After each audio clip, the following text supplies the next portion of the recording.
स्वागत है आपका इस वीडियो में। दोस्तों, हमने 7.1 के 7 क्वेश्चन को पिछले वीडियो में सॉल्व कर दिया था। एक क्वेश्चन हमने 8वां क्वेश्चन बचा के रखा था जो कि हम इस वीडियो में कवर करेंगे। तो दोस्तों, देखिए हमारा क्वेश्चन है कि एक समकोण त्रिभुज एबीसी में जिसमें कोण सी समकोण है, कर्ण एबी का मध्य बिंदु है, सी को एम से मिलाकर डी तक इस प्रकार बढ़ाया गया है कि डीएम बराबर सीएम है। बिंदु डी को बिंदु बी से मिला दिया जाता है। तो देखिए, तो हमारे पास जो क्वेश्चन है दोस्तों, वो पहला क्वेश्चन जो हमारे पास क्वेश्चन है दोस्तों, क्वेश्चन को देख लेते हैं कि क्वेश्चन कैसा है। देखिए दोस्तों, सबसे पहले हम यहाँ पे त्रिभुज ए एम सी बराबर हमें दिखाना है दोस्तों। त्रिभुज ये सर्वांगसम हमें दिखाना पड़ेगा त्रिभुज बी एम डी के, ये हमें दिखाना है। और जो हमारा आकृति है वो आकृति हम बना लेते हैं। तो आकृति दोस्तों इस तरीके से दी हुई है,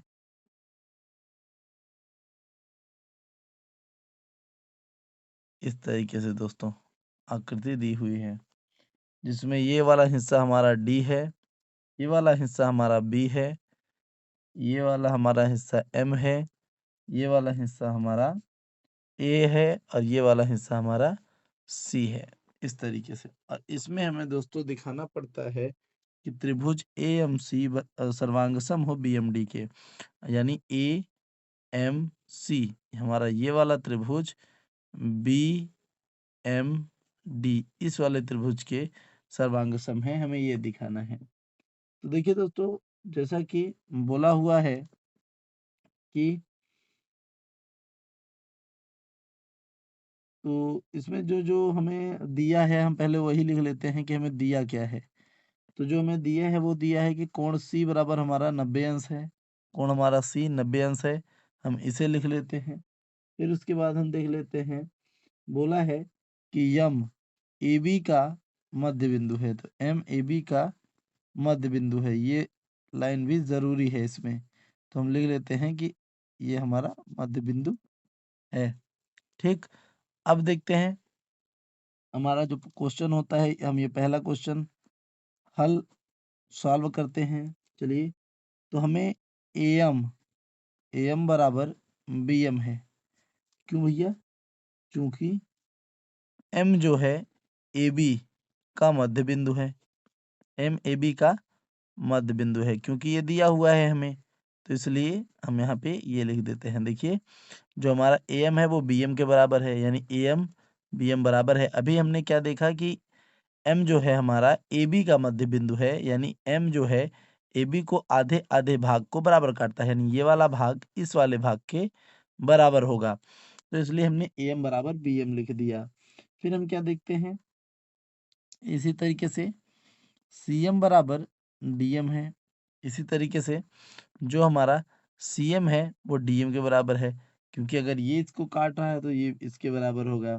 ठीक, तो हमने इसे रचना से देख लिया कि ऐसा भी हो सकता है, तो हमने यहाँ पे रचना से लिख दिया।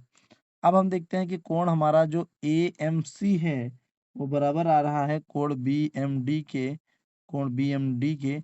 क्योंकि देखिए हमारा ये वाला कोण, देखिए हमारा जो ए एम सी यानी हमारे पास जो ये वाला कोण है वो इस कोण के बराबर है बी एम डी के, चूंकि शीर्षाभिमुख कोण है। ये क्या है दोस्तों? ये हमारे पास शीर्षाभिमुख कोण है, तो हम यहाँ पे लिख देते हैं शीर्षाभिमुख कोण है। तो इसलिए ये दोनों जो है शीर्षाभिमुख कोण है, इस वजह से ऐसा है। अब देखिए यहाँ पे हमारे पास दो भुजाएं बराबर हैं और एक कोण बराबर है। हमारे पास दो भुजाएं बराबर है और एक कोण बराबर है, तो हम लिख सकते हैं कि त्रिभुज ए एम सी जो है वो सर्वांगसम है त्रिभुज बी एम डी के। किससे दोस्तों? यस डबल ए एस, सर्वांग समता नियम से। तो इस नियम से हमारा ये बराबर हो जाता है। ठीक दोस्तों, तो अब देखते हैं दूसरा क्वेश्चन जो कि इसी को में दिया है। तो दूसरा क्वेश्चन क्या है दोस्तों हमारा, कि हमें सिद्ध करना है कि कोण डी बी सी एक समकोण है। हमें सिद्ध करना है कि डीबीसी एक हमारा समकोण है। ठीक दोस्तों, तो हमें डीबीसी समकोण है, हमें ये सिद्ध करना है। अब देखते हैं हम कि हमारा एबीसी जो हमारा डीबीसी एक समकोण है वो कैसे सिद्ध हो सकता है। तो देखिए दोस्तों, इससे पहले हमने जो सिद्ध किया है कि त्रिभुज ए एम सी सर्वांगसम आया था हमारा त्रिभुज बी एम डी के। ठीक दोस्तों, तो हम इसमें सीपीसीटी लगा देते हैं। तब हम इसमें क्या करते हैं दोस्तों, हम इसमें सीपीसीटी लगा देते हैं और सीपीसीटी से जो हमारा एसी है वो डीबी के बराबर हो जाता है। यानी जो हमारा यहाँ पे देखिए जो हमारा एसी है वो हमारा डीबी के बराबर हो जाता है, क्योंकि त्रिभुजों के संग अगर कोई त्रिभुज सर्वांगसम हो जाता है तो सर्वांगसम त्रिभुजों के संगत भाग आपस में बराबर होते हैं। इस हिसाब से हमारा ये एसी बराबर डीबी हो जाएगा। या हम इसी तरीके से हम ये कह सकते हैं कि हमारा ये कोण इस कोण के बराबर हो जाएगा। तो हम कह सकते हैं कि कोण बी डी सी बराबर कोण डी सी ए। ठीक दोस्तों, इस तरीके से हम इसको बराबर दिखा देते हैं। तो ये दोनों क्या हैं, जो कि एक एकांतर कोण है। ये दोनों क्या हैं, जो कि एक एकांतर कोण है। तो इस तरीके से हम देखते हैं कि दोनों क्या हैं, एकांतर कोण हैं। यानी देखिए दो भुजाएं हैं, यहाँ से ऐसे गया है ये तो हम बता रहे हैं कि हमारा ये वाला कोण इस वाले कोण के बराबर है। तो ये दो समांतर रेखाएं हो गई, ये भी फिक्स हो जाता है। ठीक, तो इस हिसाब से हम अब दिखा देंगे कि अब जो हमारा बीडी जो हमारा बीडी है वो समांतर होगा सीए के। जो हमारा बीडी है वो समांतर हो जाएगा सीए के। तो अब क्या करेंगे हम, तथा जो बीसी है वो तिर्यक रेखा है। जो हमारा बीसी है वो हमारा तिर्यक रेखा है। ठीक दोस्तों, तो जो बीसी है हमारा वो तिर्यक रेखा है।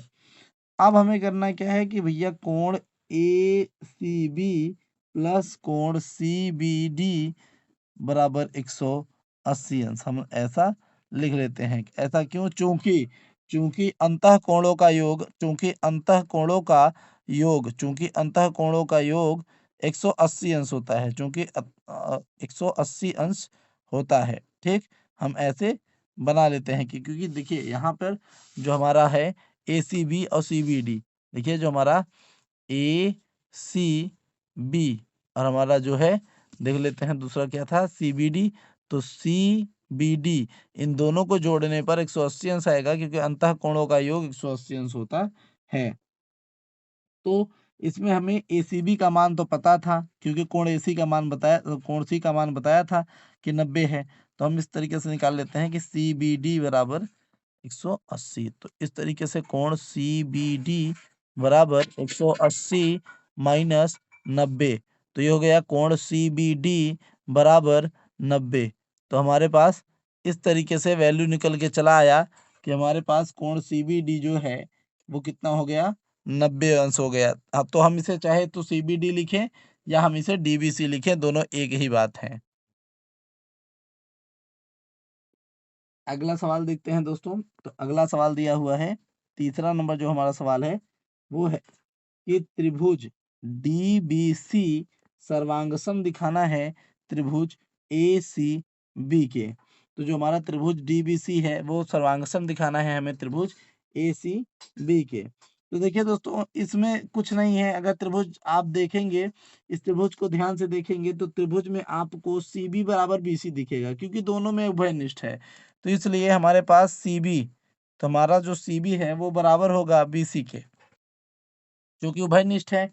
ठीक, इसी तरीके से हमारा जो डीबी है वो बराबर है एसी के, क्योंकि अगर आप देखेंगे तो हमने दूसरे वाले में एक जगह पे सिद्ध कर दिया था कि एसी बराबर डीबी है। देखिए एसी बराबर डीबी है, तो ये हम पहले ही सिद्ध कर चुके हैं कि डीबी बराबर एसी है। तो अब इसी तरीके से हम देख लेते हैं कि हमारा जो सीबीडी बराबर होगा कोण बीसी ए के।